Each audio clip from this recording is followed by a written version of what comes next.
Buenos días, queridos rabinos, si nos escucha. Buenos días, Solia, ¿cómo estás?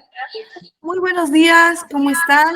Ahorita vamos a confirmar. ¡Ah, ya está! ¡Me ganó! Buenos días, queridos. 1-0. 1-0, no puede ser.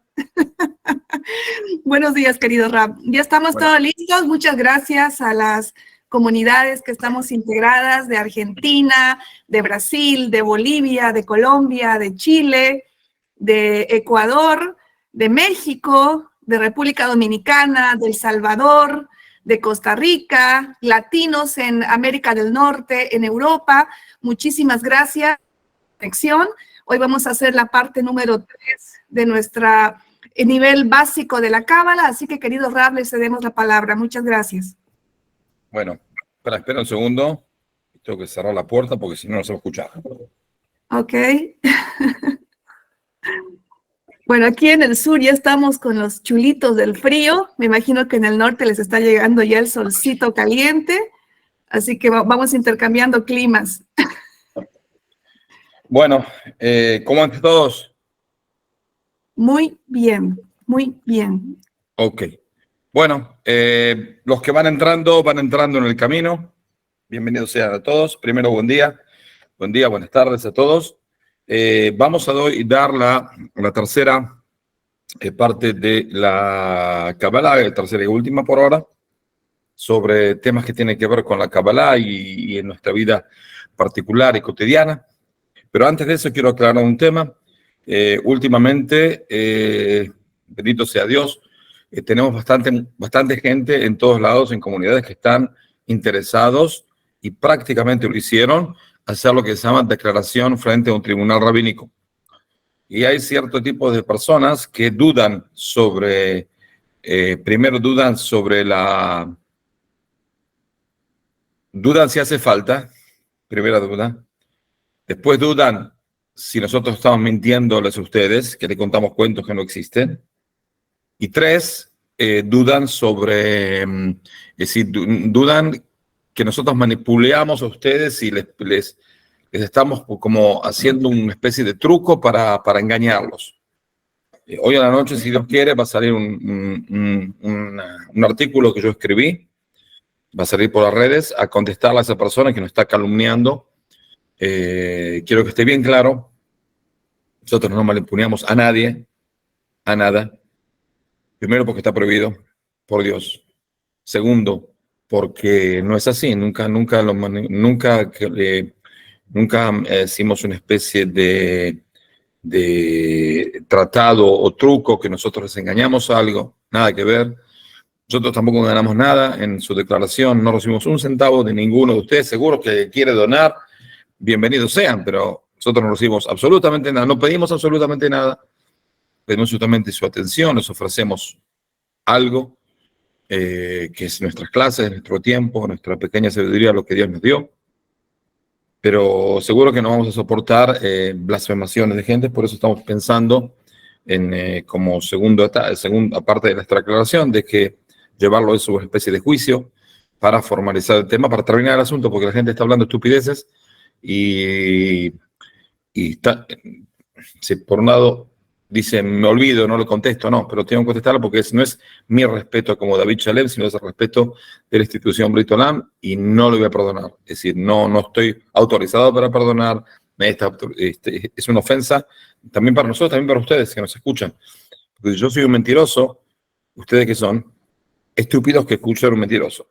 ¿Okay? Y por su respeto, no le voy a perdonar a esa persona y lo vamos a llevar espero que se entienda y recapacite sus estupideces para que no nos manche a nosotros ni a ustedes, ¿ok?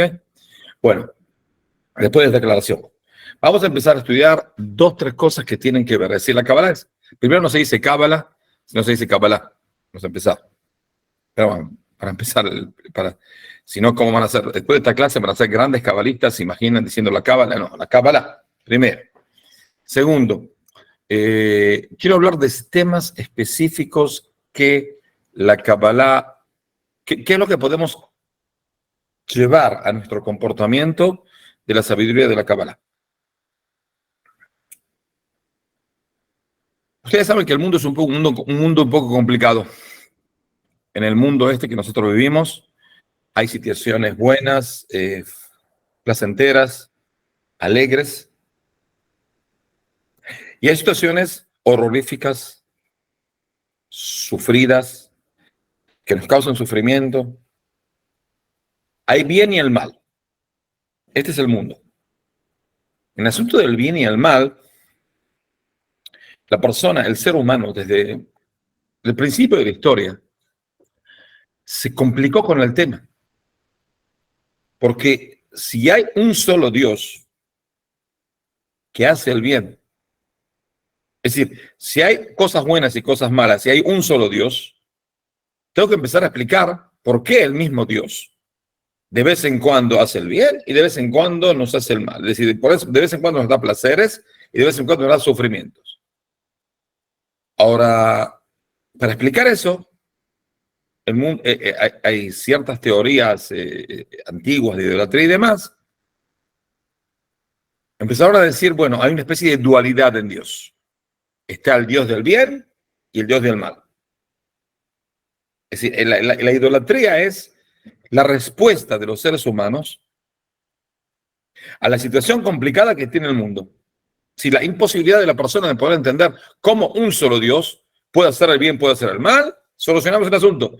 Hay un Dios bueno y un Dios malo. ¿Ok? Así solucionamos el asunto. ¿Por qué?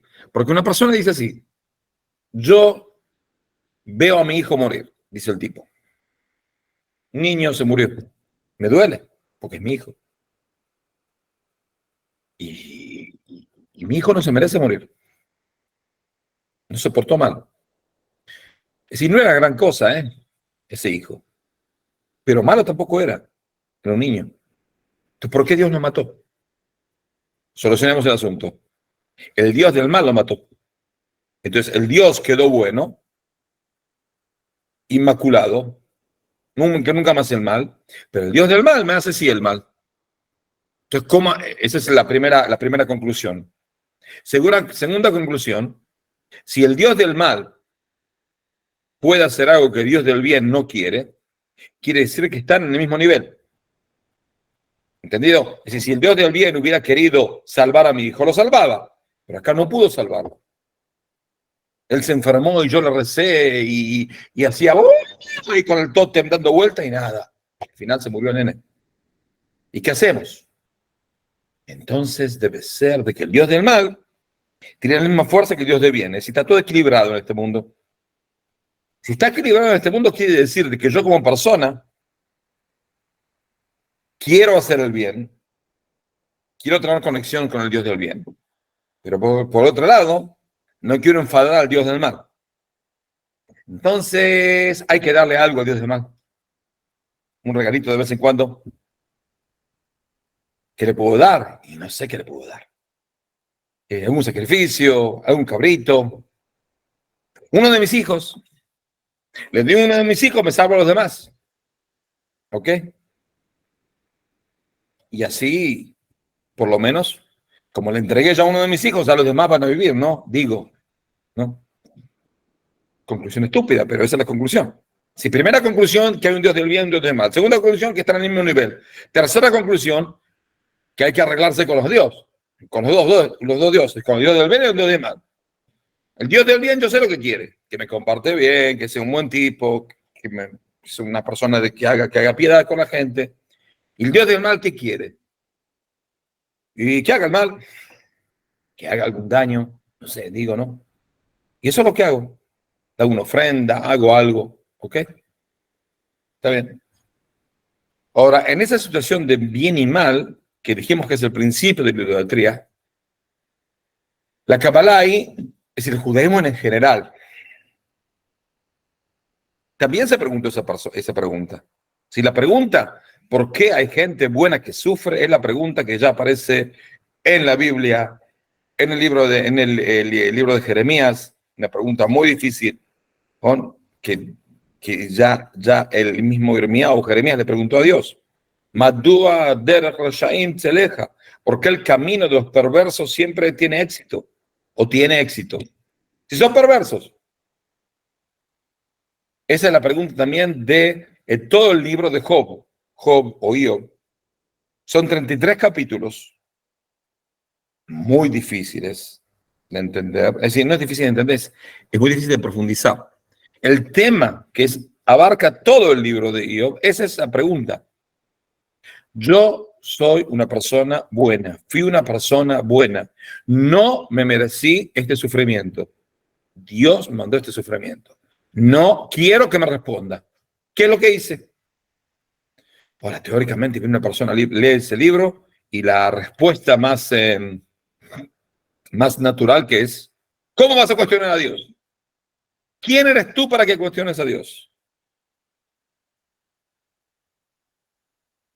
¿Tiene razón él que cuestionó o tiene razón ellos que le dijeron que no cuestione? ¿Ustedes qué piensan?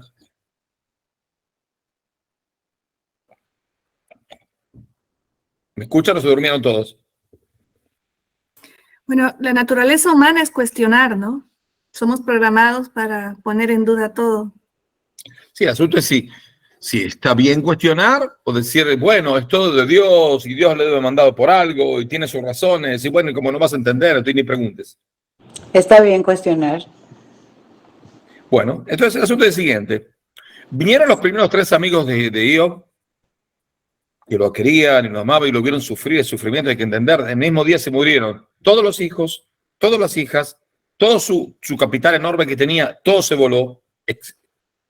Él mismo se enfermó con enfermedades de mucho dolor, de piel y demás, mucho sufrimiento. No le quedó nada. Era una de las personas más ricas del mundo. Tenía hijos, tenía hijas, estaba en la cúspide. Y trabajaba a Dios. Y estaba muy apegado a Dios. Y de repente le vino ese desastre. ¿Y qué hacemos? Ok. Entonces, él preguntó. Y los primeros amigos, cada uno, de cierta manera, cada uno le decía que no debía cuestionar. Uno le decía, mira, si te vino esto es porque sos un pecador. Nosotros no sabemos qué pecado tenés, pero debes que ser un pecador porque Dios es el Dios de la justicia. No puede ser de que te haga sufrir sin ninguna razón. Dios lo mandó a, como se dice en Argentina, a freír churros. Nah, yo no pequé nada. En nada, absolutamente nada. ¿Ok? Nada. Y así los otros dos, cada uno decía otra cosa. Mira, ¿para qué vas a preguntar si igual no lo vas a entender? No tiene sentido. Y demás respuestas.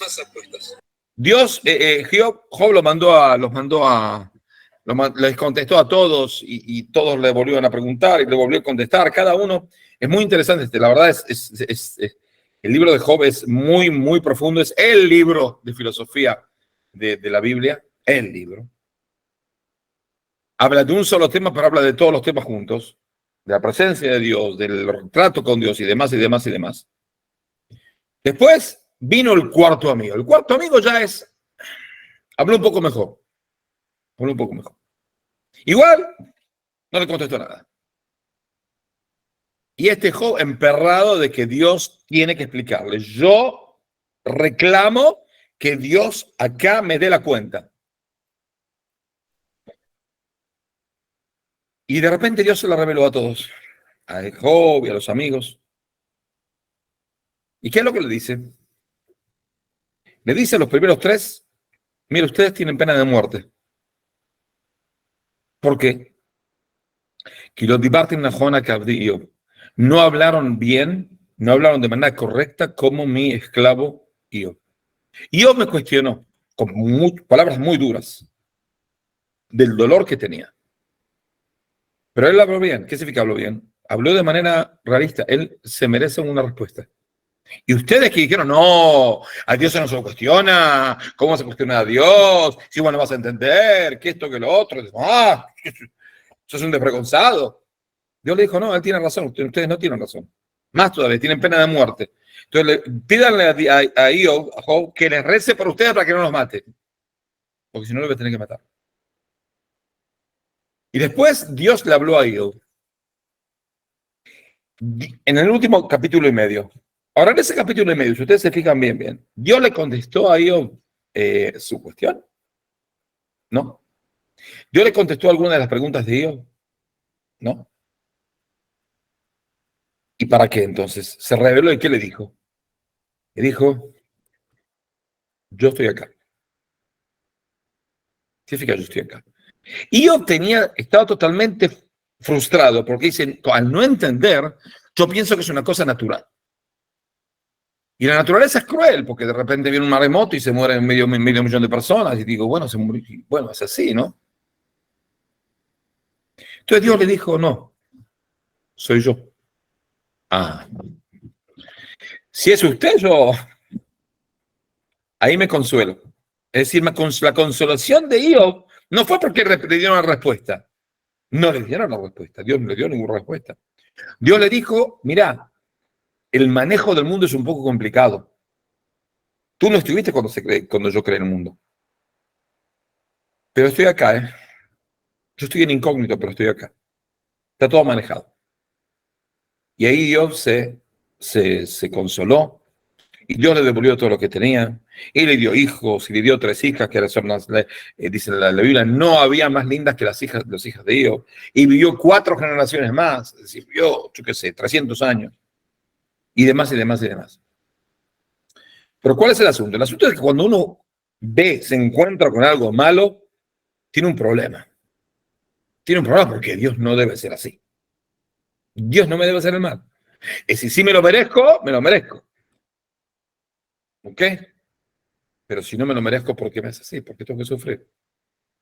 ¿Qué culpa tiene ese niño de morir? ¿Qué culpa tiene esa persona que atropellaron un ómnibus? ¿Por qué? ¿Qué significa? ¿Ok? Entonces, yo pregunto y le dieron la respuesta, como sea. Pero dijimos de que la base de la idolatría es la división entre el bien y el mal. Ahora, uno de los más grandes cabalistas de todos los tiempos, que es totalmente inconcebible la capacidad mental, cognitiva, que tenía, y llegó a tener como espíritus que se le revelaban cuando él quería, para cualquier cuestionamiento de la Kabbalah y cómo Dios maneja el mundo, se llamaba Rabbi Moshe Chaim Luzzatto, el Ramjal. Todo lo que puedan estudiar en español sobre el Ramjal, bienvenidos sean. Es totalmente un extraterrestre, es decir, en serio, un extraterrestre. No era de verde, no tenía antenas, pero una cosa extraterrestre total. Era un judío que vivía en Italia, en la ciudad de Padua. Y para que tengan una idea, toda la Torá, está la Torá común y está la sabiduría de la Kabbalah. Todo lo que fue escrito en toda la Biblia y todo el Talmud, también el Talmud de Babilonia, también de Jerusalén, y también los libros de Alajá, y también los libros de pensamiento, y también los libros de centenas de miles de libros, ok, y no decenas de miles de libros, vamos a decir. Ella lo terminó de estudiar a los 12 años. 12 años. Después un poco se aburrió, porque ya sabía todo. ¿Qué iba a hacer? Entonces empezó a estudiar un poco de Kabbalah. A los 15 años sacó su primer libro, que es el resumen de toda la Kabbalah de la Arizal. 15 años. Pero yo a los 15 años, ¿qué hacía a los 15 años? ¿Qué hacía yo? ¿Qué hacía? ¿Qué era yo? ¿Qué hacía? Nada, iba a pescar corvinas en la costa. ¿Qué hacía yo a los 15 años? Quiero llorar. Él escribió el primer libro sobre el resumen de toda la Kabbalah de la Arizal. De no creer. De no creer. Era un tipo que él podía estar dando una clase, tenía unos alumnos, 10, 15 alumnos que estudiaban con él, en secreto, nadie sabía, si lo veían estudiar en una punta del templo, en Padua, y él les enseñaba que Zohar y cosas que tenían que ver con la Kabbalah, y él, cuando había alguna duda en la cuestión, entonces decía, espera un segundo, sí, así, se recostaba sobre la mesa. Sí, hablé con un espíritu que me dijo que le preguntamos a Rabeno y me explicó el asunto. ¿Qué decía? Ahora, ese grupo es un grupo cerrado. Nadie sabía que estudiaban, no sé ni qué estudiaban. Estaban ahí, había un chico de 19 años, sin barba, sin nada, que les enseñaba. Aparte vestido como italiano, así con traje de terciopelo, verde, ¿cómo se dice? Monio. No tenía pinta de tan rabino este. Aparte jovencito. De repente había uno, en Padua estaba en una de las universidades más antiguas del mundo, la Universidad de Padua. Había uno que no es de Italia, que venía de las comunidades de Ashkenaz en Alemania, y vino a estudiar a Padua, medicina. Entonces él vio un grupo ahí de gente que estaba ahí, y de repente si eso era estúpido, se acercó y se puso a estudiar, ¿no? Y escuchaba un poco, prestaba un poco oído a qué pasaba ahí. Y de repente el rabino habla de cosas profundas y habla también arameo y demás y demás. Y no era rabino, era un chiquilín de 19 años. Entonces, cuando se terminó la clase, le preguntó a uno, ¿quién es el chiquito el jovencito? Este jovencito. No hay libro que no sabe.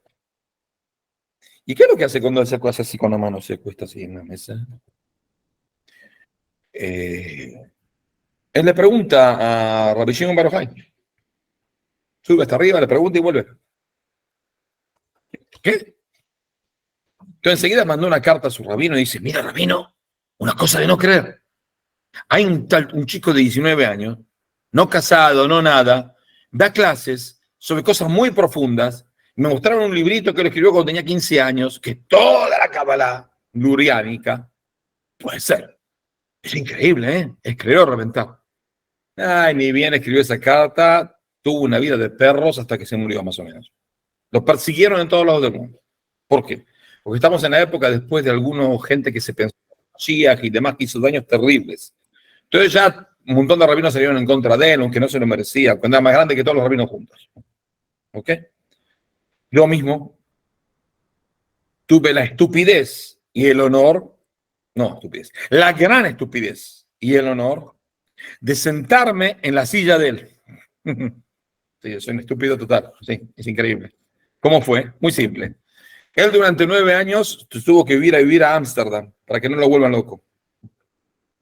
Y escribió muchísimos libros y demás. Y él buscaba y estudiaba y enseñaba.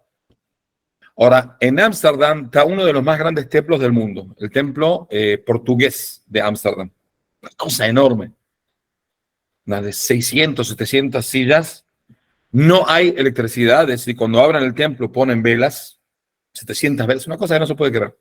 Los nazis no demolieron el templo de Ámsterdam porque ellos querían hacer una especie de museo de la raza exterminada. Entonces dejaron el templo de Ámsterdam, dejaron el templo de Praga, dejaron varios templos grandes, importantes. Va a decir, hay una cosa que se llamaba judíos y este era uno de los sinagogas se llamaba, ¿ok? Acá rezaban esta manga de estúpidos que tuvimos el honor de exterminarlos, ¿ok? Entonces en Ámsterdam, varias veces cuando volví de Centroamérica, de Ecuador y demás, que tuve cosas que hacer, me tomaba el vuelo de KLM y tenía como 14 horas de espera en Ámsterdam, no tenía nada que hacer. Entonces me iba al templo portugués, así, rezaba un poco, estudiaba un poco, yo qué sé, paseaba por ahí. Y una vez que estaba ahí, entonces, bueno, no hay rezos en esa hora que estaba, no había nadie. Recé y me puse a estudiar. Ahora no sé qué estupidez, no sé de dónde salió esta estupidez, por Dios.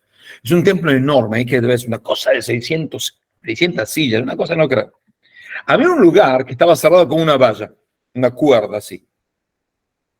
Unas sillas y una cuerda cerrada. ¿Qué hace un estúpido como yo? Se siente a estudiar. ¿Dónde un estúpido como yo, ustedes me conocen, mi estupidez, que es también muy valorada en el mundo? ¿Qué es lo que hace un estúpido como yo?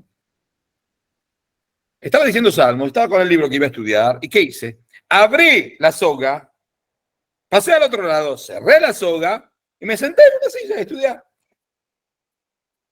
No pasaron 10, 15 minutos, de repente viene uno corriendo desde el final del templo. Vi que el tipo no podía hablar de la emoción. Digo, ¿qué pasa, señor?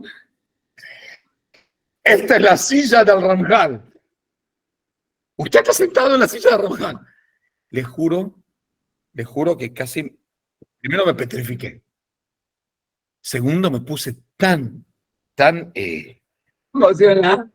no emocionado, me quería matar. Si encontrarme un cuchillo me suicidaba. Yo me voy a sentar en una silla que se sentó ahí el Ramjal. ¿Quién soy yo si no soy un microbio abajo de la suela de la bota del Ramjal en un día de barro en Ámsterdam? Nada soy, nada, absolutamente nada. Estoy consciente de eso. Y es un respeto para mí. Ojalá sea alguna vez un gusano del Ramjal. Abajo de la bota. Me sentí, me quería morir. Bueno, así es la vida. Hice varios errores en mi vida, uno de esos es eso. ¿Okay? 10 minutos estuve sentado ahí. Como sea, el Ramjal, él para solucionar el asunto del bien y el mal, como en Mendoza, en el Congreso, ¿qué hice? Me subí al Cosa de San Martín. ¿Y qué quiere que haga? ¿Que no me suba? ¿Qué problema? Pero ahí solo hice con intención. Ahí, el Ramjal no estuvo ahí sobre el caballo de San Martín. ¿Ok?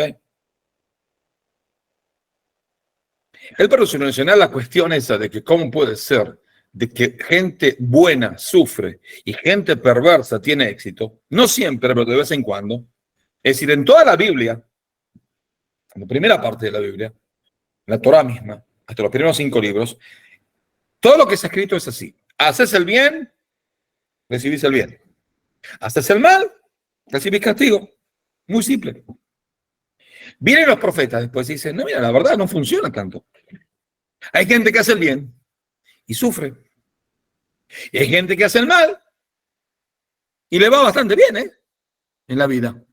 No sufren ni particularmente, ni la familia. Viven hasta los 150 años. Son unos perros degenerados de lo peor, de la peor escoria del mundo. ¿Y cómo puede ser? Entonces el Ramjal dice, tranquilo. Dice así. Hay 2 tipos de dirigencia de Dios. Dios maneja el mundo con 2 vías que son paralelas. Una es la vida de la elección y otra es la vida de la unidad. Unidad, se puede decir. Unidad, Ihud. Unidad. ¿Qué significa? En toda la Biblia, los primeros 5 libros de la Biblia, de la Torá misma, de Moshe, siempre nos trata de que el mundo, Dios lo maneja según la dirigencia de la elección. ¿Qué significa elección? La elección humana. Usted elige hacer el bien, va a recibir el bien. Usted elige hacer el mal, va a sufrir. Problema suyo, Dios no quiere hacerlo sufrir. Dios les pide que elija para hacer el bien. Pero si usted se emperra a hacer el mal, y bueno, es problema suyo, señor. Yo no lo puedo obligar. Es una especie así elegimos que el mundo tiene que manejarse según lo que usted elige. Eso se llama la dirigencia de la elección. ¿Qué es elección humana? Si usted elige para el mal, como dijimos. Ahora, hay otro tipo de dirigencia que es mucho más elevada, que es se llama Anagat Ihud, la dirigencia del Ihud. Ihud viene a ser la unión, así lo explicó el Ramjal, que dice así: uno puede hacer el bien toda la vida y sufrir que no puede creer. Uno puede hacer el mal toda la vida y vivir una vida de lujo. ¿Y por qué Dios lo hace eso? Dios hace eso para que los demás, para probar la elección de los demás. ¿Qué significa? Cuando Dios toma una persona que es un santo, una persona que vive de una manera espectacular, hace el bien, está pegado a Dios todo el día, y Dios lo hace sufrir con enfermedades, con dolores, con falta de dinero, con falta de familia, con soledad, con dramas. Dios libre y guarde. ¿Dios por qué lo hace? Para que los demás que lo conocen a esa persona digan, mira, si a este que es un santo sufre tanto, no sé si conviene trabajar a Dios, porque, mira, este se la pasa trabajando a Dios y mira cómo sufre. Pero por ahí no conviene. Por ahí conviene vivir una vida desholgada, hacer lo que me dé la gana. Si igual, voy a sufrir igual. ¿No? Digo. Pero no hace falta. Y al revés, Dios da a un perverso una bondad, una vida de lujos, no se priva de nada, y es un degenerado, un porquería, lo peor del mundo. Y la gente ve y dice, mira, la verdad, no sé si hace falta seguir sirviendo a Dios. ¿Por qué? Porque mira este degenerado, ni cree en Dios, perverso, asqueroso, podrido, degenerado, lo peor que hay, y vive bien el tipo, el degenerado este. Entonces, por ahí conviene ser degenerado, ¿no? Digo, si ya... Es decir, yo no soy degenerado porque tengo miedo a Dios, pero si al final este degenerado vive bien, entonces por ahí conviene no ser tan degenerado, medio degenerado, un cuarto degenerado, ¿no? Digo, ¿para qué hace falta esforzarse? Es decir, la dirigencia esa que hace de repente sufrir a la persona buena y darle recompensa a una persona mala en este mundo, Dios lo hace de manera para probar a quién, a toda la sociedad, al contorno, a la familia, a los amigos, a los que nos conocen. Y ven si probarnos a nosotros, a los que estamos acá, viendo su situación, a ver qué hacemos.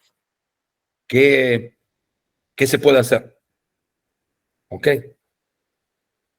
Y si nos conviene hacerlo. Ahora, dice Ramjal, de épocas en épocas, y especialmente en esta época, casi toda la relación entre Dios y las personas pasan a ser según el segundo tipo de dirigencia, que es, como dijimos, la unidad. Dios es uno y Dios te está probando a través de hacerte sufrir aunque no te lo merezcas.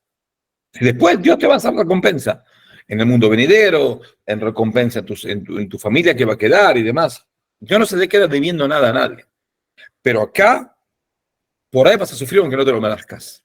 Y por ahí vas a recibir una recompensa aunque no te la merezcas. ¿Ok? Y es decir, la mayoría del trato de Dios es ese. En esta época, así es. Y si el Ramjá lo dijo así,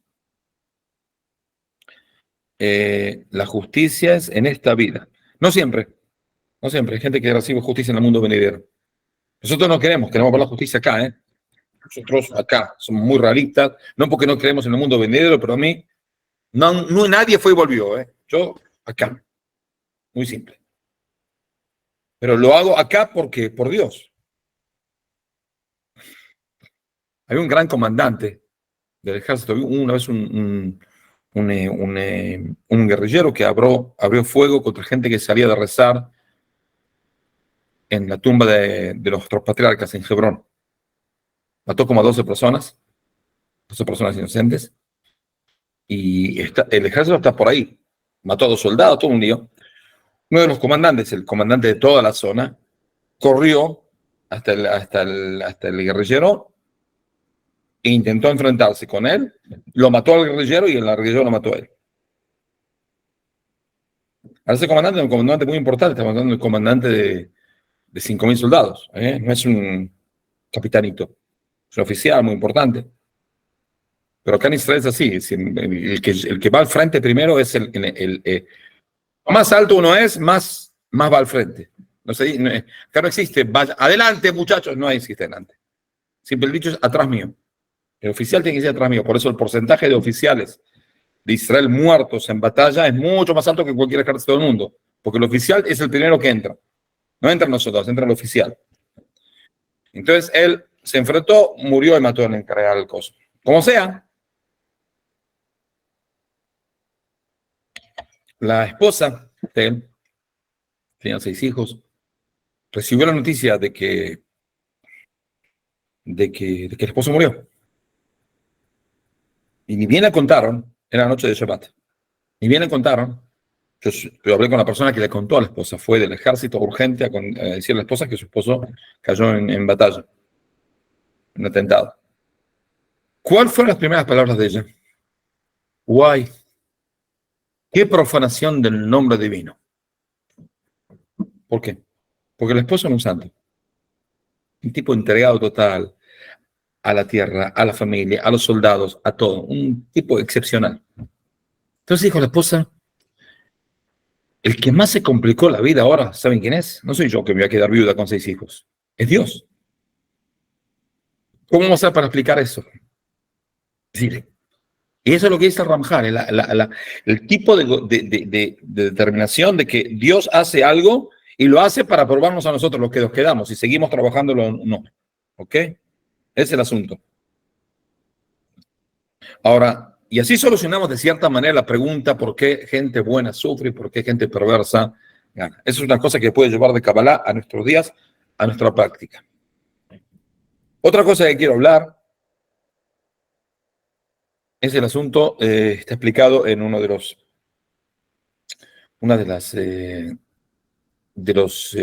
las ramas del hasidismo del al Rab Ashlag. Rab Ashlag es una especie de rama de hasidismo. Él murió en el año 1954, un gran cabalista. Escribió muchísimo. No era el más grande cabalista, pero escribió muchísimo. Él tenía una cantidad de libros, escribió una explicación a todo el Zohar y demás. Por ahí no muy profunda, pero abarca mucho.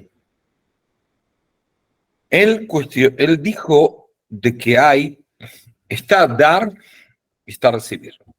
Dios, como Dios, quiere dar. Por él, daría sin fin, de manera no proporcional, de manera que no termina de dar. El asunto es que Dios no quiere hacer eso. ¿Por qué? Porque al hacer eso, es como un padre que le da a los hijos todo el día, siempre. ¿Eso es buena educación o mala educación? ¿Qué piensan?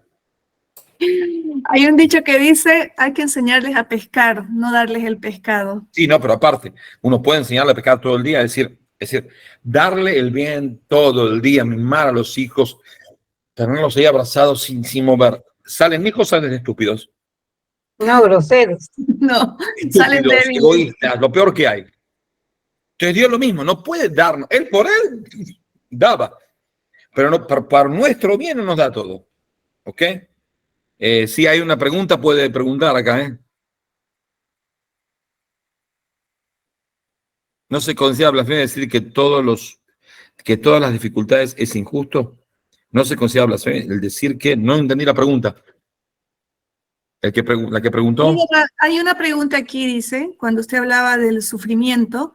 José Álvarez pregunta, Shalom Rab, ¿y no podría considerarse ese sufrimiento como parte de proceso para el mundo venidero? Esa es la primera pregunta. Sí, esa es una explicación del Midrash. No es la explicación de los cabalistas. ¿Ok? Pero nosotros Dios es Dios prometió recompensa en este mundo. El mundo venidero no aparece en la Torah. Dios dice, usted hace el bien, recibe en este bien el premio. Usted hace mal, recibe en este mundo el castigo. Entonces nosotros queremos ver el bien y el castigo acá, online. ¿Ok? No me cuenten cuentos del mundo venidero. No es que no exista, existe, seguro que existe. Pero no es el tema. ¿Entendido? ¿Hay otra pregunta? Siguiente pregunta. Y gracias a México que madrugaron hoy 7 de la mañana. Me decía Luis Arturo Moctezuma que domingo es dormingo. Dormido. Hola, México pregunta, ¿no se considera blasfemia el decir que todas las dificultades es injusto? No. Que sí, ¿por qué es blasfemia? No entiendo. ¿Qué dificultades son injustas? Hay dificultades que son justas. Uno se merece dificultades. Estamos hablando de gente santa, gente que no pecó nunca. Esa persona, para él, las dificultades son de cierta manera injustas. En su juicio particular son injustas, pero en el juicio general del mundo es para el bien del mundo, para que el mundo adelante, para que la gente siga eligiendo para el bien. ¿Entendido? Seguimos. El rabino Ashlag dijo así, he sabido, también en los Midrashim y también en la Kabbalah, de que Dios por él daría sin fin, de manera no limitada.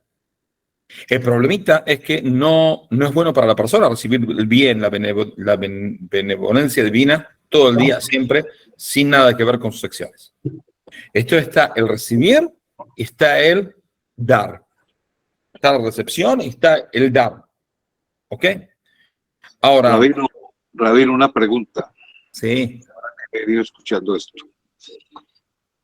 Yo creo que el sufrimiento, pues es mi apreciación, el sufrimiento te va formando también. Y es seguro, necesario. uno gana del sufrimiento, dice en el versículo en Proverbios, Bekol etzev y emutar. En cada sufrimiento, hay una ganancia. Uno gana algo, seguro. Seguro. Sí. Pero Yo pienso el sufrimiento sigue siendo sufrimiento, ¿eh? Claro. Uno gana algo, sí. Es como una persona que va al gimnasio. Uno va al gimnasio para desarrollar los músculos. El desarrollo del músculo, ¿sabe lo que es? Es el daño de los ligamentos del mundo, del músculo. Muy simple. Uno tiene un músculo, lo esfuerza, rompe los ligamentos del músculo, después descansa, come bien y demás. ¿Eso qué hace? El cuerpo hace una especie trata de unir de vuelta ese ligamento cortado y engrandece el músculo. Mañana otra vez voy a hacer gimnasia, otra vez rompo algo, pero me va a subir sobre eso. Así se desarrolla el músculo, ¿ok? Entonces concluimos que el sufrimiento te forma. De cierta manera sí, pero es preferible no hacer sufrimiento, ¿eh? No estamos, no pedimos el sufrimiento, viene solo, ¿ok? Sí. Pienso yo que algo hay que rectificar también. Es como le dije tengo acá un vecino que le salió tiene como 4 nenes y quiere una nena. Entonces me dije, si Rabino puede rezar por el que tenga una nena. Le digo, mira, nenas vienen sin rezo. Los nenes hay que sufrirlos, pero los nenas vienen solas. ¿Okay? Alfredo Bram, ¿qué quiere Alfredo Bram? No pregunta, ¿me puedes decir? Dice, Shalom Rabino, disculpe usted, disculpe mi atrevimiento, pero quería pedirle por favor si puede orar por un sobrinito, un bebecito. Después de la clase me mandan todos. Pero no antes. Sí. Bueno, entonces está dar y está recibir. Dice el Rabbi Shlag así.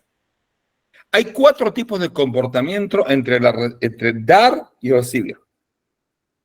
Una persona que quiere recibir para seguir recibiendo, es un perverso. Su perverso no quiere dar nada al mundo, es un perverso. Quiere recibir para recibir. ¿Quiénes son los más perversos del mundo? Los bebés. Los bebés en los primeros meses, ¿qué quieren? Recibir para recibir. No quieren dar nada. No entienden por qué tienen que dar. Ellos quieren mamar y se muere el mundo. Ellos quieren estar despiertos ahora y ahí no voy a dejar dormir a nadie. A nadie que se muera el mundo. Me importa un pepino. ¿Ok? Son los bebés. Son los más hermosos, los más lindos, los más adorables, pero son una porquería. Es decir, en cuestión de recibir, para recibir, sí, ellos son recibir para recibir. Hay un tiempo en la vida de cada uno de nosotros que fuimos así. El asunto es que en cierto tiempo el bebé se da cuenta de que si él hace una cosa así, la madre se pone contenta y dice, ¡ay! Y dice, ¡ay, qué lindo! Y la madre se pone contenta y después viene el padre. No, porque al principio, cuando él nació del mundo, estaban ahí en la cuna, en el hospital, una especie de mogólico está al lado de él y están todos sonriendo. Ese nene. No entiende de dónde salió. Estaba dentro del vientre de la madre, caliente, tranquilito, no escuchaba nada. De repente, luz, un neón acá. Sufrió hasta que salió. Un drama, todo podrido, asqueroso. Y de repente una cabada de estúpidos, la abuela, el abuelo, el tío, la vecina, están todos dando vueltas. Y no sé qué lindo que es nene. ¿A quién se parece? Me parece a la abuela. Terrible, es un trauma terrible, les juro. Yo me acuerdo de mí cuando yo nací. No tanto, no exagero. Entonces, el bebé tiene los primeros meses que es un desastre. Él quiere recibir porque quiere recibir y no importa un pepino. Después empieza a entender de que si él hace algo, recibe algo. Pero no es que entiende que tiene que dar. Él entiende de que le conviene. Le conviene dar una sonrisa. Porque así se gana más atención. ¿Ok? ¿Entiende? Entonces, está el dar, el recibir para recibir. Es una persona perversa. Si una persona se queda en esa edad durante toda la vida, es un asqueroso, es un porquería. Es por qué hay. ¿Ok? Después está el que quiere dar para dar. Yo quiero entregar. ¿Para qué? Para seguir entregando. Quiero dar, para dar, para dar, para dar. No lo quiero decir, pero según la teología cristiana en general, es lo mejor que hay. Dice el Rabo Slack, es un loco de la guerra. Un loco de la guerra. Si él se piensa de que él vino a este mundo para dar y dar y dar y dar, es un loco de la guerra. ¿Por qué? Porque se piensa que es Dios. Dios da para dar, para dar.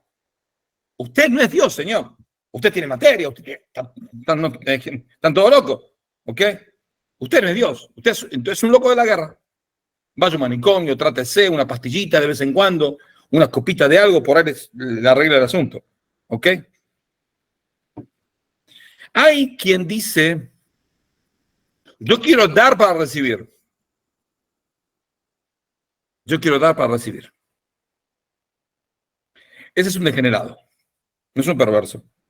Es un tipo que quiere, él no quiere dar. Él por ahí recibía sin dar nada. Pero él se da cuenta de que para recibir hace falta dar. Ese es un tipo que hace la cuenta de qué es lo que le satisface a él, qué es lo que le conviene a él. El dar, cuando él da, ya piensa qué es lo que va a recibir. Por eso es un perverso. No es loco, no es malvado, pero es un tipo que hace la cuenta de conveniencia. Doy, recibo, doy, recibo, doy, recibo. Yo doy para recibir. Yo por mí no daría. No tengo ganas de dar, pero doy para recibir. Y está el cuarto. El que pide y para recibir, para dar. Ese es el santo. El santo quiere recibir, sí, quiere recibir comida, quiere recibir salud, quiere recibir familia, quiere recibir sabiduría, quiere recibir. ¿Pero para qué lo quiere recibir? Para darlo. Es decir, él usa lo que dio, lo que recibió para tener fuerza para dar. Usa la sabiduría que él tiene para entregarla. Usa todas las bendiciones de Dios para dar a otros. Ese es un santo y eso es la cúspide. La cúspide es un tipo que quiere recibir. Dice, yo tengo que recibir. Yo tengo que recibir. Y así voy a poder dar mejor. Para todos. No para mí, para todos. ¿Ok? Y ese es lo esencial. Dar para recibir. Nosotros tenemos que ver, tomamos ese tema en nuestra vida cotidiana. Nosotros tenemos que entender de que en nuestra vida cotidiana necesitamos dar para recibir. ¿Ok? Específicamente, dar para recibir. No, disculpa, al revés. Recibir para dar. Nosotros queremos, sí, yo quiero llegar a casa y que la casa esté más o menos ordenada. Y que haya por ahí comida. Y que haya ciertas cosas. ¿Para qué? Para que yo pueda sentirme mejor en mi casa. Para que yo pueda estar no más cómodo en mi comodidad, sino para yo poder ser un buen padre. Pues yo tengo que estar todo el día haciendo en lavarropa, de lavarropa. Cuando mi hija me quiere contar algo que le cuestiona la vida, ¿qué es lo que le digo? Mira, estoy tan cansado. Hice 10 lavarropas, colgué. Pregúntale a otro. No tengo ganas. Si no soy tu padre, no tengo tiempo de ser tu padre. Y no, yo quiero ser el padre de mi hija. Yo quiero, si mi hija tiene un problema, que me pregunte a mí y que no le pregunte a cualquiera. No porque pienso de que soy un genio, no. Porque soy su padre, así Dios me ubicó en este asunto. Ella nació de mí, no yo nací de ella. Pero yo la tengo que ayudar, tengo que tratar de estar ayudándola y guiándola. ¿Ok? Y tengo que dar cosas que mi esposa necesita, por eso necesito que ella también me dé a mí, para que tenga las ganas y la fuerza de darle también a ella. ¿Entendido? Otro de los temas que por ahí se puede abarcar de manera muy minórica en la Kabbalah es el asunto muy importante que habla de el amor, la unión no elegida y la unión elegida. Cuando Adán y Jabá fueron creados, primero Adán y Jabá no fueron hombre y mujer material, son espíritus. Cuando fueron creados en un espíritu, eran un solo espíritu, de hombre y mujer juntos. Está escrito en los libros de Kabbalah, de que estaban pegados en la espalda. Es decir, si yo soy Adán, tengo a Jabá ahí pegada en la espalda. Estamos dos, pegados, así. ¿Existe una especie de unión de esa manera? Sí, estamos unidos, ¿no? Estamos pegados. Estamos súper unidos. No, no estamos unidos. Estamos unidos a prepo, sin querer, sin elegir estar unidos. Por eso Dios decidió hacer lo que se llama la división. Dios dividió a Adán y Jabá.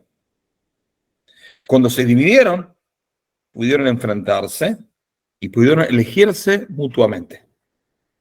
Es decir, en relación con pareja especialmente, hace falta que la relación sea una relación electiva y cuando uno está enfrente al otro, ¿qué significa enfrente al otro? En igualdad. Si yo digo, yo me quiero unir con mi esposa, ¿y quién es tu esposa? Esta estúpida que está pegada a la espalda. Y la trato como estúpida. Y lo mismo dice, si me trata, este estúpido que está acá, no sé dónde quiere ir ahora, me llevó podrido. Hace falta con este calor andando a dar vuelta, ahora no sé qué quiere de la vida, y estoy pegada acá en la espalda de él. ¡Buf! Y no existe, no puede haber una unión. Unión es únicamente a través de que haya una independencia de cada uno. Y una elección mutua. ¿Ok? Una elección mutua. Si no se elige mutuamente, es decir, primero tiene que haber una posibilidad de elección.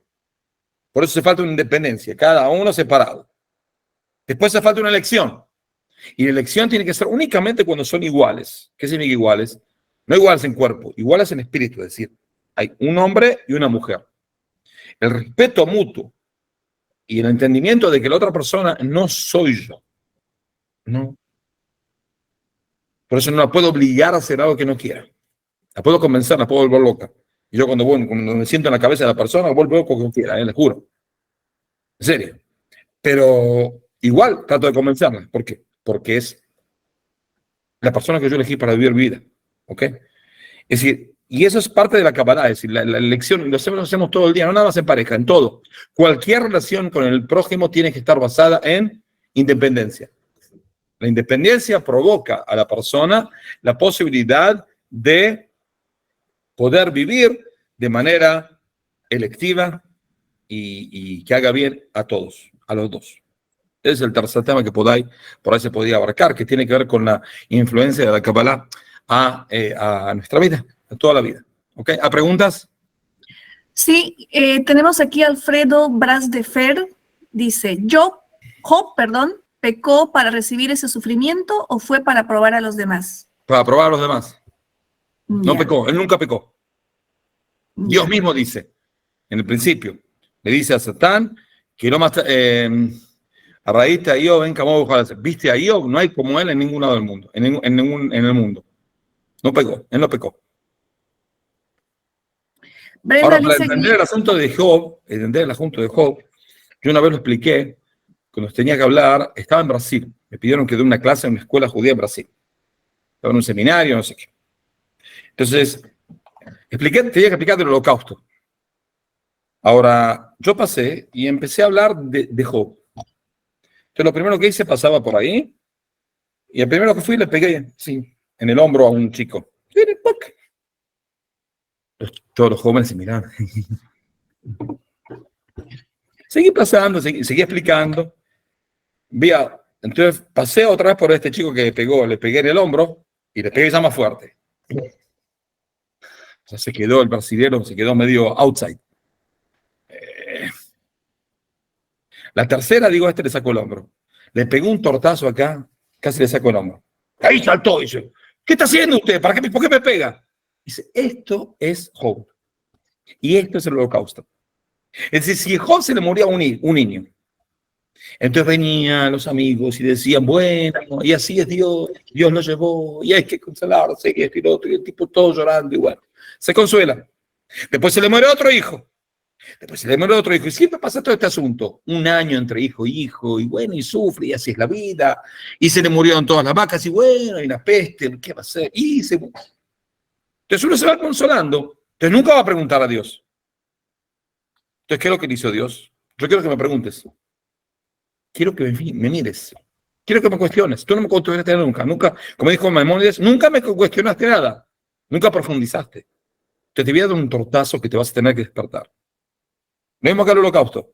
Si se morían como siempre, 100.000 judíos acá en un programa, otros 100.000 allá, otros 100.000 allá, nunca van a entender de que terminó la día que hay que venir a la tierra de Israel. Nunca van a entenderlo. ¿Qué hacemos?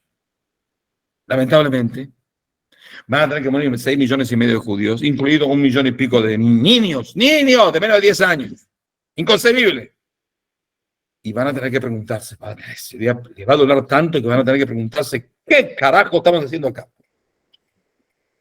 Hace falta de repente sufrir. El sufrimiento extremo provoca una persona, wow, algo pasó. Dios está acá. ¿Cómo puede ser? ¿Qué es lo que Dios quiere de mi vida? ¿Ok? Seguimos. ¿Hay otra pregunta? Un comentario, Brenda Alicia Aguilera Arista, Shalom, con gusto despierta desde las 5:30 de la mañana. Aquí en Tijuana recién son las 6. Está aquí una estudiante muy contenta, querido Rab.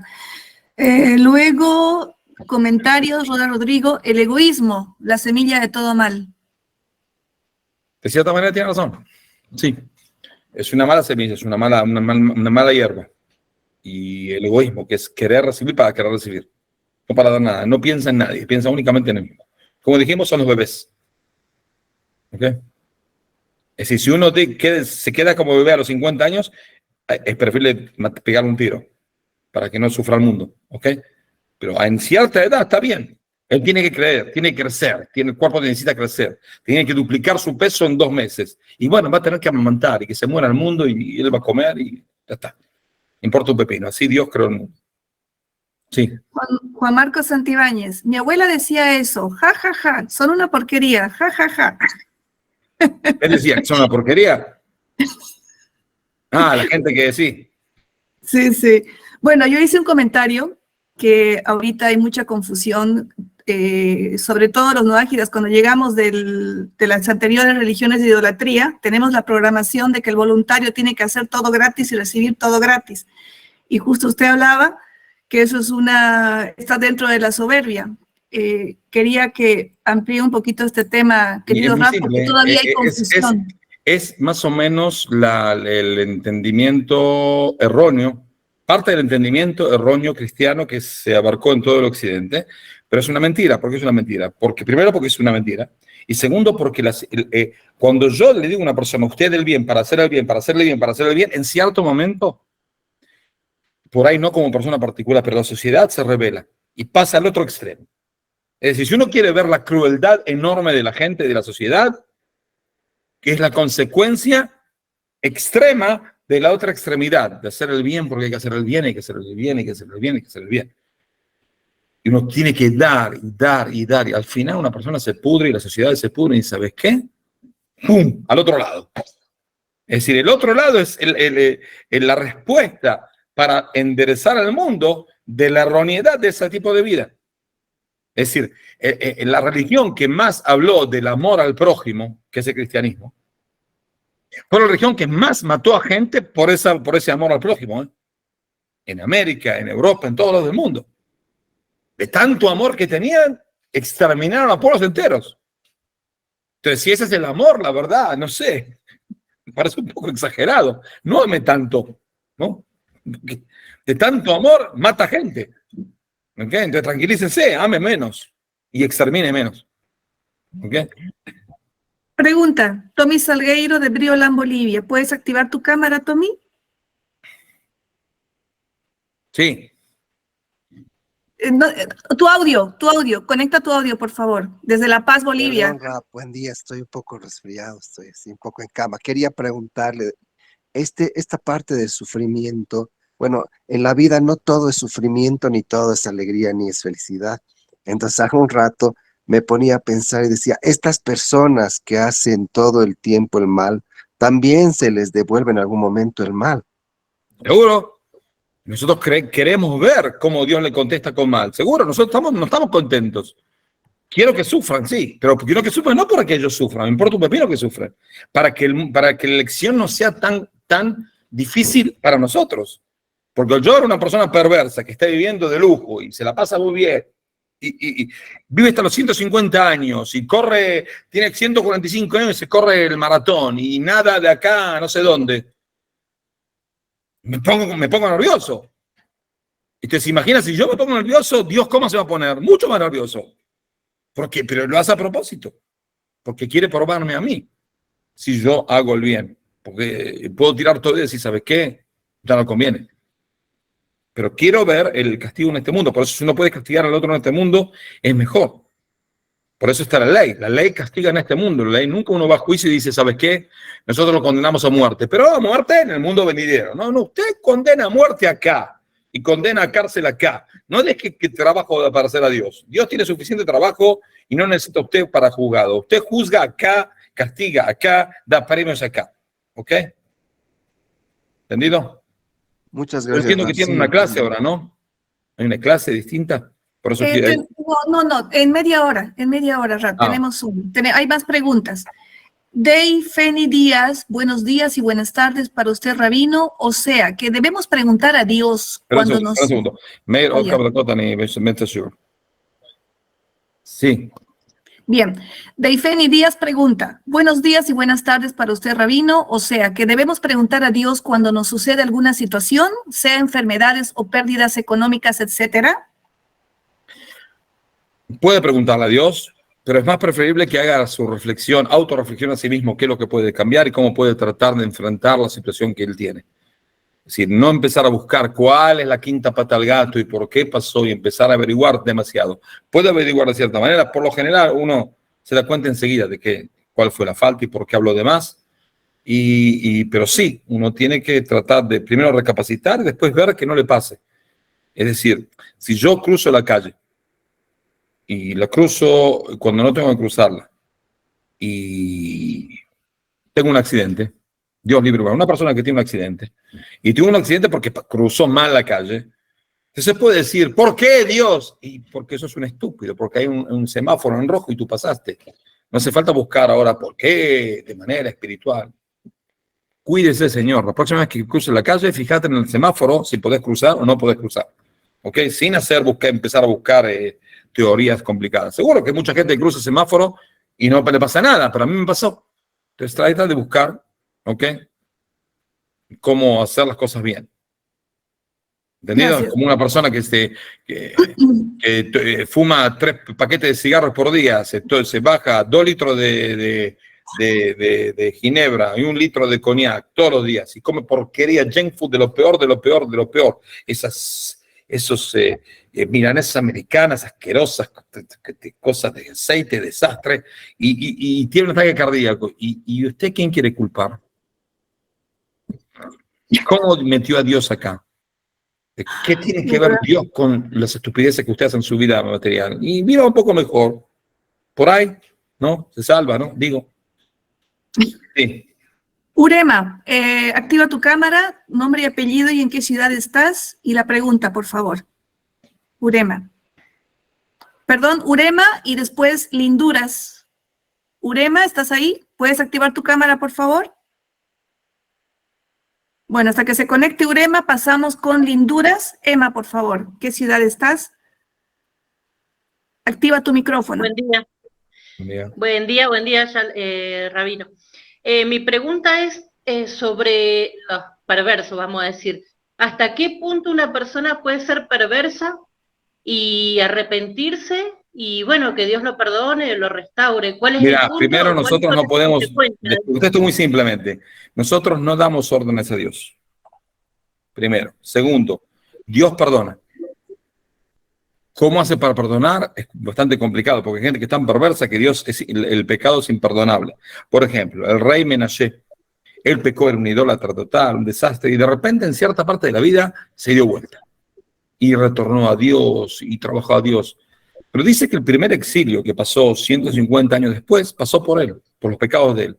Y cuestiona nuestros seres, pero ¿cómo los pecados de él si él retornó a Dios? Sí, él particularmente retornó a Dios. Pero los daños que él hizo al pueblo de Israel, la idolatría que esparció a todo el pueblo de Israel, ya no se pudo dar vuelta. Es decir, ya empezó una picada abajo, abajo, abajo. Es decir, en la mitad de la picada él dijo, no. Yo amo a Dios. Yo quiero trabajar a Dios. Bueno, te salvaste el pellejo, pero las generaciones no. No hay cómo salvarlas. Entonces, Dios por ahí le perdona a esa persona, pero las consecuencias por ahí no son imperdonables y son daños que son a largo plazo y no hay cómo salvarlas. ¿Entendido? Gracias. Rodrigo Roda pregunta, Shalom Rab, ¿podría explicar más sobre el poder del intelecto, ya que uno cuando entiende cada situación de sufrimiento, uno puede traer alivio y avanzar? Saludos. Que hay que entender, hay que reflexionar, buscar en qué nos equivocamos. También nos equivocamos de manera material, como dijimos, una persona que vive de manera no correcta físicamente no puede culpar a Dios. Y también de vida espiritual, cómo uno hace para vivir un poco mejor de manera espiritual, cómo hacer más el bien, ser más parecidos a Dios, que Dios es el bien. Y así puede llegar a entender que eso es lo que tiene que hacer, lo toma como decisión de su vida y así vive una vida más completa, más íntegra y menos sufrida. Y me entiende más el sufrimiento, es decir, entiende de que por ahí lo que él sufre es la prueba para los demás. Y él lo tiene que entender. Nadie es voluntario de sufrir. No hace falta, yo me ofrezco a Dios, mira, a Dios, la verdad me ofrezco como voluntario para hacer sufrimiento, para mostrar al mundo cómo seguir sufriendo. No se ofrezca. No se ofrezca, nosotros rezamos todos los días en el rezo que Dios no nos pruebe. Que no nos pruebe, no tenemos fuerza de prueba, no queremos que Dios nos pruebe, muchísimas gracias, ya está. Si Dios decide con todo eso probarnos, es porque tenemos la fuerza de estar en esa prueba. ¿Ok? Esmeralda Espinal dice, ¿el amor del cristianismo es pura hipocresía? No, pero de cierta manera la consecuencia de eso es errores totales. Se va de puro intento de elevación santidad a pura degradación de lo peor que se ha conocido en el mundo. De lo peor. Y es porque las sociedades si van demasiado arriba sin un sustento material, se desarman. El intento de ser piadoso, el intento de ser así, al final derrumba todo. ¿Entendido? Sí. Meir Shalom, la palabra. Colombia. Activa tu micrófono, amigo, para que te escuchemos. Gracias, buenos días, Sonia. Buenos días, buenas tardes, Rabino, ¿cómo está? Bien. Bueno, en psicología y en la mayoría de las religiones se critica mucho cuando la gente lleva una buena vida alegre, contenta, sin muchas vicisitudes. Y en la parte religiosa se les dice, si has llevado una vida sin contratiempos es porque ya Dios se olvidó de ti. Porque Dios no se olvida. No, hablo de las religiones, enseñan eso. Y en psicología tratan de manejar por qué una persona como que busca siempre la autoflagelación, y si tienen momentos en su vida felices, dicen, bueno, prepárate porque te van a venir cosas peores. ¿Cómo contrarrestar esto y decirle a la gente que tiene derecho a ser feliz? Mira, es una cosa de masoquismo. Hay gente masoquista en este mundo, les explico. Yo me acuerdo una vez, hay el más grande tenista argentino, se llamaba Guillermo Vilas. Él ganó el US Open en Estados Unidos, y cuando ganó, lo primero que hizo, le dio la mano a Jimmy Connors, que le ganó, y después le hizo una entrevista y dice, la verdad, estoy muy triste por Jimmy Connors, que perdió en su país. Por Dios, ¡qué masoquista! Hay que estar, cuando está contento, tiene que estar contento. Cuando tiene triste, tiene que estar triste. No pensar en qué es lo que le va a pasar. Está escrito en el Talmud, en el tomo de Brajot, en la página 53, 56, algo así. Y está escrito así en el Shulchan Aruch, en el artículo 223. Sí. De que si uno recibe una buena noticia, tiene que bendecir a Dios de cierta manera. Si uno recibe una mala noticia, tiene que bendecir a Dios de otra manera. Ahora, ¿qué pasa cuando una buena noticia al final le puede provocar daño? Por ejemplo, lo llaman de lotería y le dicen, señor Meir Shalom, usted ganó la lotería de Colombia. 10 millones de dólares. ¿Contento o no contento? Contento. El pequeñísimo problema es que, primero, que si usted gana esta semana, yo me recibo mi recompensa. Que quede bien claro este asunto, Pero volvemos. Usted ganó 10 millones de dólares. ¿Está contento o contento? ¿Está contento?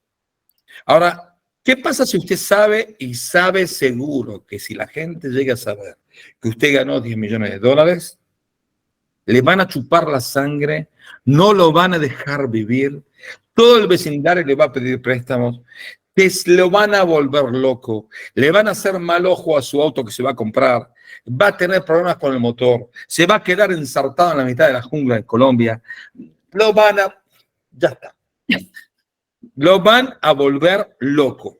Usted sabe qué es lo que le va a pasar. ¿Pero usted qué prefiere? ¿Prefiere ganar los 10 millones de dólares o no? Sí. Y bendice Dios. ¿Qué es lo que va a pasar después? Es otro drama. Si uno tiene que pensar ahora es bueno, sí. Y bueno, es bueno.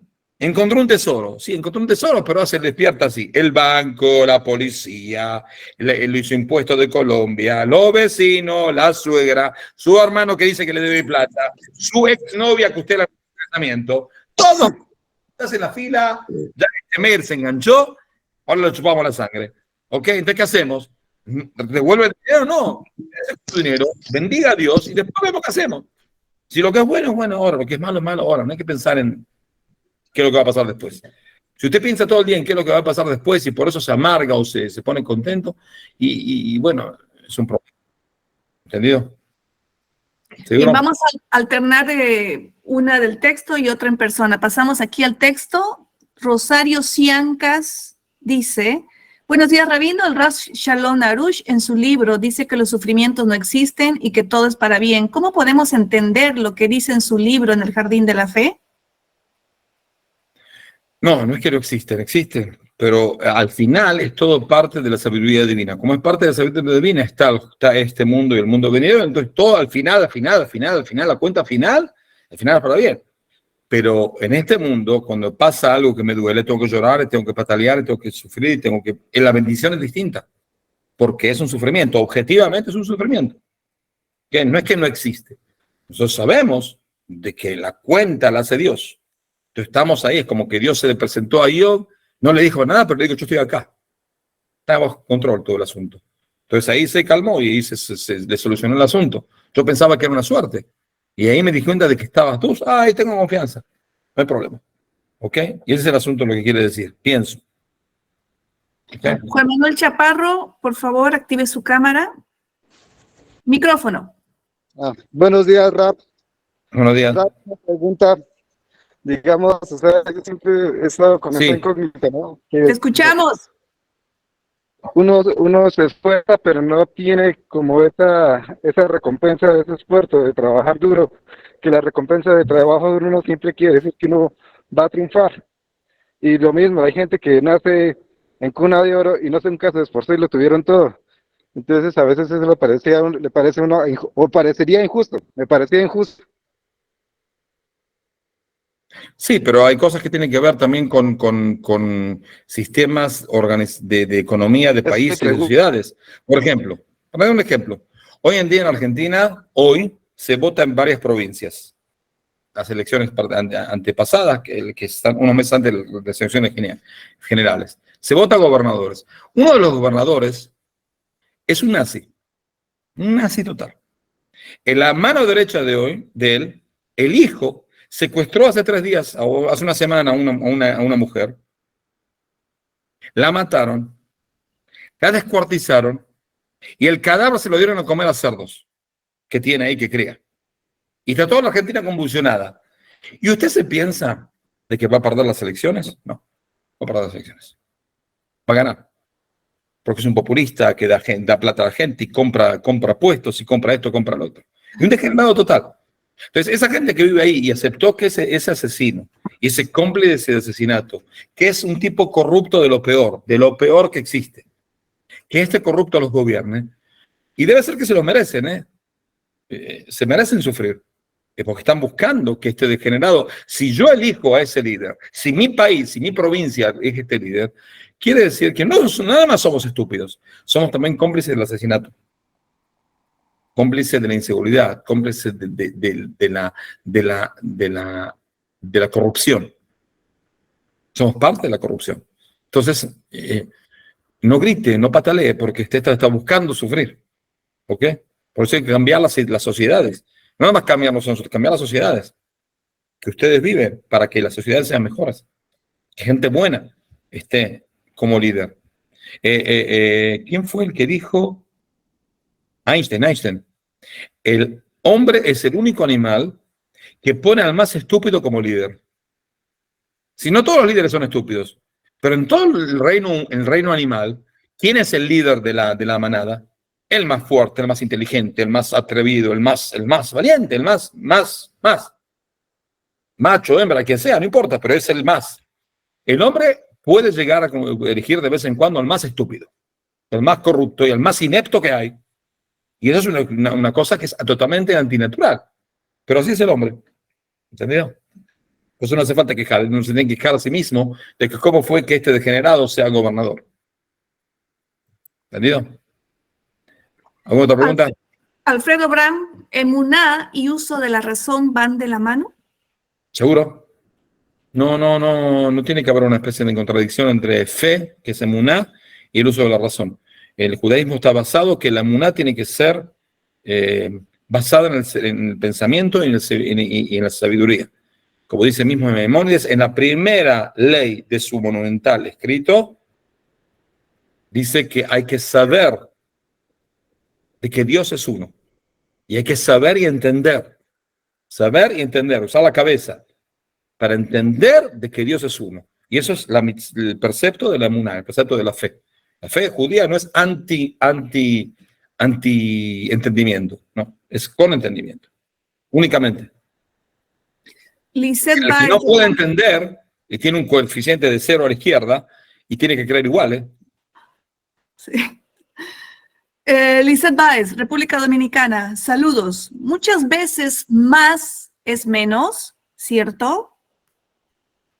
Más es menos, entiendo. Lisette, ¿puedes profundizar? Tu micrófono. Sí, lo dije como un comentario. Siempre odié aritmética. Siempre. ¿Eh? Ahora puede preguntar tranquilo. Lo dije como comentario cuando el señor Meir hablaba acerca del loto y todo lo demás, y usted le decía todos los sufrimientos que iba a tener si se ganaba el loto. A veces tener más o desear más es tener menos. No. ¿Por qué? Uno puede Porque desear no tienes consecuencia de que él tranquilidad. piensa para hacerlo el bien, para hacer el bien. Pero, si uno quiere, dice, yo quiero tener más para poder dar, es como te expliqué, como dijo el rabino Aslak, quiero recibir para dar. sí. La condición de que pueda dar más es que pueda recibir más. Cuanto más dé, más voy a poder recitar. Entonces, soy el santo. No, yo específicamente no. De manera teórica. ¿Ok? Una persona que decide, yo quiero tener más dinero. ¿Para qué? Para poder recompensar a gente que se merezca esa recompensa. No yo. Dar. Poder satisfacer a gente que necesita y que yo les dé. Necesita que mi ayuda. ¿Ok? Para poder hacer algo que pueda llegar a cambiar el mundo para bien, de cierta manera. ¿Ok? Yo tengo ya la lista de cosas que haría cuando me gane la lotería. Ya tengo la lista. Está todo preparado. El pequeñísimo problema es que todavía no gané la lotería. Pero ese es un detalle sutil. Algún día se va a solucionar. Pero la lista la tenemos. Abajo del colchón tengo ahí la lista. ¿Qué es lo que hago mañana si recibo 10 millones de dólares? Y son programas espectaculares, les juro. Una cosa de no creer. Y por ahí, andás a ver. Uno tiene que estar organizado en esta vida. Yo no soy muy organizado, pero en este asunto sí. Tengo ya la lista de cosas que programa para hacer mañana en la mañana si recibo esa suma. Está todo preparado. Si ustedes tienen 10 millones de dólares para darme, no estoy en contra. No. Por ejemplo, Meir, que ya está por ganar los 10 millones ahí en el coso de Colombia, un diezmo por ahí, nos tira. Por ahí nos tira un hueso o algo. Bien, amigos, nos quedan 5 minutos. ¿Alguna pregunta más? ¿Alguien más quiere? Nada más quiero decir algo para culminar este tema. El tema más importante de la Kabbalah, que es la base de la Kabbalah, es que todo es uno. ¿Qué significa todo es uno? Toda la creación material y espiritual es parte de la fluencia divina. Dios está presente en este vaso, no nada más en el café que había de bendita memoria que ya me lo tomé, sino en el vaso, en el plato, en el aire, en mí, en todo. No hay ninguna molécula en este mundo tanto sea espiritual como material, que no tenga presencia divina. Y ese es el asunto de la Kabbalah. La posibilidad de revelar la presencia divina en cada cosa. Eso es todo. Y eso es el judaísmo en general, que trata de revelar dónde está Dios en la naturaleza, dónde está Dios en mi vida, dónde está Dios en mi sabiduría, dónde está Dios en mi salud, dónde está Dios en mi familia, dónde está Dios en criar a los hijos, en mi vida en pareja, en todo, en todo. Y ese es el asunto de la Kabbalah, especialmente, que nos enseña de que todo es Dios. Todo es Dios. Es decir, no es como Spinoza decía, la naturaleza es Dios. No tiene razón. Es justo al revés. Dios es la naturaleza. Y más. Y más. Toda la naturaleza, todo lo que se ve, todo lo que es palpable, que se oye, se ve, se escucha, todo es Dios. ¿Ok? Y eso es la base de todo. Y eso es lo que hay que entender. Nuestra vida es una vida de revelación de la presencia divina en cada cosa. Que Dios nos dé la ayuda de poder revelar a Dios en cada cosa que nosotros hacemos, en nuestra vida particular y en general, en sociedades y demás, y demás, y demás. Les agradezco mucho. Como les dije, quiero hacer una especie de clase para parejas, con técnicas para vivir una vida conyugal más desarrollada y mejor. Y poder saltearnos y técnicas para poder vivir de manera más íntegra, en pareja. Entonces les recomiendo anotarse, si Dios quiere. Únicamente se puede anotar gente que vive en pareja, no hace falta que sean casadas, ¿ok? Pero sí en pareja, porque hay también ejercicios que hay que hacer dentro de toda la clase. Yo les corto el coso a la cámara, ustedes tienen que hacer ejercicio y volver dentro de 5 minutos, ¿ok? Tienen tareas para hacer. Entonces, les recomiendo anotarse para dentro de 2 semanas, el domingo a las 5 de Israel. Hoy fue 4, la gente de Tijuana se levantó a las 5:30 de la mañana. La verdad tengo un poco de lástima por esta gente que está sufriendo. Yo a las 5:30 de la mañana, si me quieren enseñar cómo vivir con mi esposa, los mando, ¿sabes a dónde? Los mato. ¿Qué se me levanta a las 6 de la mañana? Yo me levanto a las 5 de la mañana todos los días para rezar, pero si me viene a decir, bueno, ahora nos sentamos para hablar de cómo se vive de manera conyugal. ¿Sabes qué? Déjame vivir. Y domingo encima, loco de la guerra. Entonces, preferible a las 5 de la tarde, hora de Israel. Nos encontramos y se pueden anotar en el link que va a preparar la secretaria y la mano derecha, Sole Centeno de Baglivo, que se va a ocupar, ya la doné a ese asunto. Y la doné. Entonces, lo paga Meyer Salón con lo que va a ganar de la lotería. Mis honorarios también, Meir. Es el honorario, anótela, El 10% es para mí y otro un porcentaje para ella. Ok, está todo arreglado. Al final se va a quedar sin nada, porque de cada se va a repartir todo, no va a quedar sin nada. No va a tener ningún problema, es para salvarlo de ustedes, de los vecinos. Okay, nosotros lo hacemos para su bien. Es como lo hicieron el papa de los Borgia. En la época hubo papas de la familia de los Borgia, es lo que hizo. Como Jesús dijo de que la gente pobre tiene parte del mundo venidero, él juntó a todos los mercaderes de Venecia, en el Vaticano, los invitó a una cena, con sus esposas y todo. Le dio una cena y después al final de la cena pidió hablar, le dijo, señores mercaderes, ustedes tienen ganas de vomitar, ¿no? ¿Y saben por qué? Porque los envenené a todos, a todos. Y el antídoto lo tengo yo. Acá hay escribanos y abogados, ustedes tienen que firmar acá que todo su capital pasa a ser recurso del Vaticano. Y si ustedes van a firmar, les doy el antídoto. Y si no, se van a morir todos. Y así robó todos los mercaderes de Venecia que eran multimillonarios. Y así hizo lo que se llama el banco, ¿cómo se llamaba? No me acuerdo cómo se llama el banco de él. Es un banco de papal, no me acuerdo el nombre. Del Vaticano, el banco del Vaticano. Lo llamó especialmente el banco de la familia, de los Borgia. Y eso es para salvar a la gente. Los Borgia. Para que pueda llegar al mundo venidero hace falta ser pobre. ¿No? Así dijo Jesús, entonces no vamos a discutir con Jesús. Usted sufra, sea pobre, quédese sin nada y usted va al mundo venidero, libre de las ataduras del mundo, de las ataduras del mundo material. Entonces, más o menos lo mismo. Meyer va a ganar y le va a repartir a todos acá 2%, acá 1%, estamos todos, nos paramos todos, muchachos. ¿Ok? Si Dios quiere, nos encontramos en 2 semanas. Muchísimas gracias, agradezco a todos. Gracias, muchas gracias. Gracias, Raf. Gracias. Gracias. Muchísimas gracias. Gracias. Los amigos que han pasado Gracias, Rap. oraciones, he sacado recortes de sus mensajes y se los voy a pasar al Rap al final de la clase. ¿Ya? Sí, Muchas gracias. pásamelo. Por su- Bueno, nos Muchas hablamos.